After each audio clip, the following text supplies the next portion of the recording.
વડોદરાની વિશ્વામિત્રી નદી અત્યાર સુધી તો વડોદરાવાસીઓ માટે આશીર્વાદ સમાન બનતી આવી છે, પણ જન્માષ્ટમીના દિવસે જે થયું એ પછી વડોદરાવાસીઓ માટે જાણે કે શ્રાપ બની ગઈ છે। આમ તો આની પાછળ મોટો હાથ તંત્રનો જ છે। તંત્રએ વિશ્વામિત્રી નદીના મગરને રીતસર શહેરીજનો પર છોડી મૂક્યા છે। મગરો તો શહેરીજનો માટે આફત છે જ, પણ નવાઈ પ્રમાણે એવી વાત એ છે કે લોકોએ પણ મગરને મગરના આંસુ રોવડાવ્યા છે। આફ્રિકામાં વિશ્વની સૌથી મોટી નદી નાઇલ નદી પસાર થાય છે, જેમાં મોટી સંખ્યામાં મગરો છે। ત્યાંના ગરીબ દેશોએ મગર રહેણાંક વિસ્તારમાં ન આવે તેમજ નદીના જીવસૃષ્ટિને નુકસાન ન થાય તેવું આયોજન કર્યું, પરંતુ ગુજરાત જેવા સમૃદ્ધ રાજ્યના સ્માર્ટ ગણાતા શહેરમાં આવી કોઈ વ્યવસ્થા નથી અને તેને જ કારણે પૂર બાદ વડોદરામાં જ્યાં જુઓ ત્યાં મગરોનો આતંક જોવા મળ્યો। રહેણાંક વિસ્તારમાં મગર ઘૂસી આવ્યાના વિડીયો તો તમે જોયા જ હશે। તમને વિડીયો જોવાની મજા પણ આવી હશે, પણ ક્યારે જેના ઘરમાં મગર ઘૂસ્યો હતો તેનું વિચાર્યું છે? તેના કેવા હાલ થયા હશે? MS યુનિવર્સિટીના ઝૂઓલોજીના પ્રોફેસર રણજીત દેવકરે જણાવ્યું કે વડોદરાની સમસ્યા નિવારવા નદીને પહોળી કરવી અને નદી પરના દબાણો દૂર કરવા જ ઉપાય છે।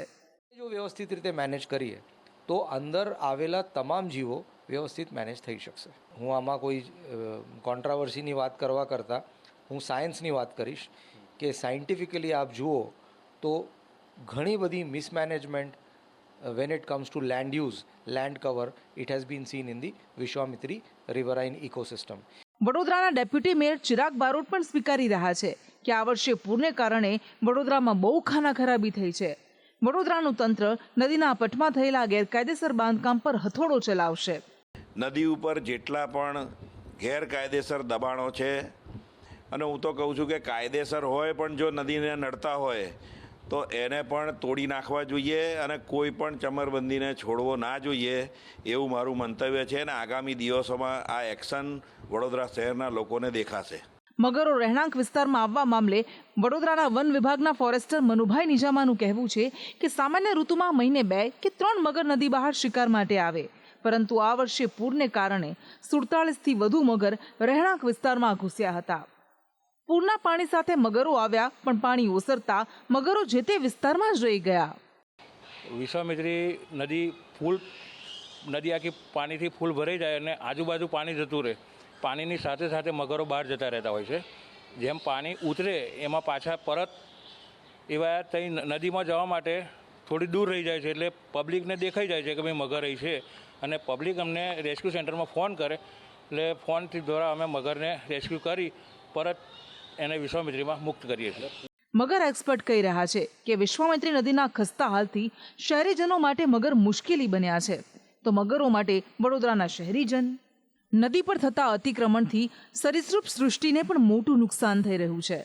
એટલે આપણા હાથે કરેલું હૈયે આપણે કહીએ ને વાગ્યું છે, કારણ કે જે નદી જે કુદરતી હતી એને તમે ગમે તેટલો કાયદો NGTનો હોય, ગમે તેટલો હોય, તમે દબાણ કરતા જાઓ તો કુદરત બી કેટલી સુધી નદી છે ને એને તમને જગ્યા નહીં આપો તો પોતાની રીતે બનાવશે, એમાં માણસને ભોગવવાનું। ઇતિહાસમાં વડોદરા માટે જીવાદોરી સમાન, આશીર્વાદ સમાન અને વર્તમાનમાં માનવીના પાપે હાલ અભિશાપ સમાન બનેલી એવી આ વિશ્વામિત્રી નદી કે જે વડોદરા માટે પૂજનીય છે, પરંતુ અહીંયા કન્સ્ટ્રક્શન સાઇટો હોય તેનો કચરો, તેનું ડમ્પિંગ સાઇટ બનાવી દેવામાં આવ્યું।